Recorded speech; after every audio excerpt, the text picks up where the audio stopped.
The last couple things we have here, dietary supplement label. Again, I'm not going to ask you to describe it as any type of essay. I will, potentially ask it as a multiple choice question, but these are kind of the things that are on there. Really, kind of the big things. Obviously, the list of ingredients, the suggested dosage. Those are obviously the things that you definitely want to pay attention to. And that goes, the serving size, amount per person, percent daily value for ingredients. So, some of the most basic things that we see, the most simplistic things that we see on a food label, those are a few things here. I mean, if you're somebody who takes supplements, the list of ingredients, the serving size or suggesting dose, I mean, those are obvious things that you pay attention to. So those are kind of the big things here. They do, supplements are kind of their own creature, their own thing. They structure function claims are permitted. So these actually are permitted on there, but for most of the things that are on there, there's, there is the, these things have not been fully evaluated by the FDA just because of how supplements are labeled. Okay. So if it's a supplement, and there's a lot of things that you can do to get around being called a supplement, as long as they don't say it cures it, as long as they say it has the potential to, bolster these positive, health outcomes, they can put it on there. And that's what you see here.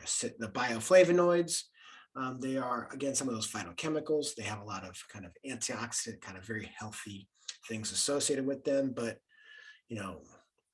is it that by itself, that one little phytonutrient by itself able to do it? Or is it that phytonutrient in tandem with some of the other vitamins and minerals in that food? It's hard to parse these individual things out. So that's why they put these statements cannot be evaluated. Organic foods have their own food label as well.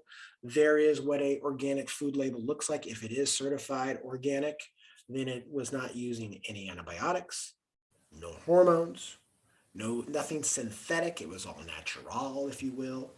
No genetic improvements. So this is not something that's been tampered with from a genetic standpoint. There's no ionizing radiation. Why in the hell would we use that? Well, we would use ionizing radiation to, kill bacteria on the surface of it. So on the surface of the fruit or something like that. It just allows it to, to keep longer. So, but there are levels of organic. There's this one, which is fully organic. There's another food label for slightly less than 100%. There's one for somewhat organic in terms of how it's no antibiotics or no hormones, but they use synthetic everything else. So there are shades of gray when it comes to the organic food label. If you are somebody who is curious, they break it down in the book. I don't get into it. I just want you to know what is truly a USDA organic, and these are the things it must have in terms to be 100% organic.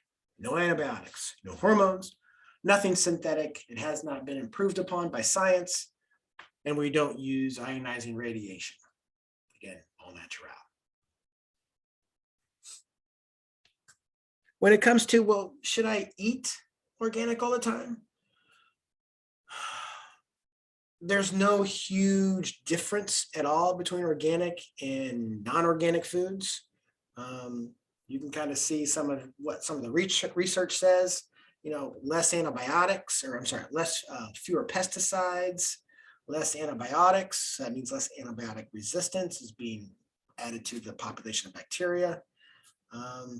May have potentially higher antioxidants because, again, not using a lot of antibiotics. So that's what some research suggests. You can see conventional grown crops may be higher in proteins and nitrogen levels, again, protein. So if you're trying to figure out, should I go organic or non-organic in my food choices, it's up to you. It's your personal preference. If you're somebody who doesn't like to consume a lot of antibiotics because of some of your beliefs, then I go more organic. It costs more, so you pay for that.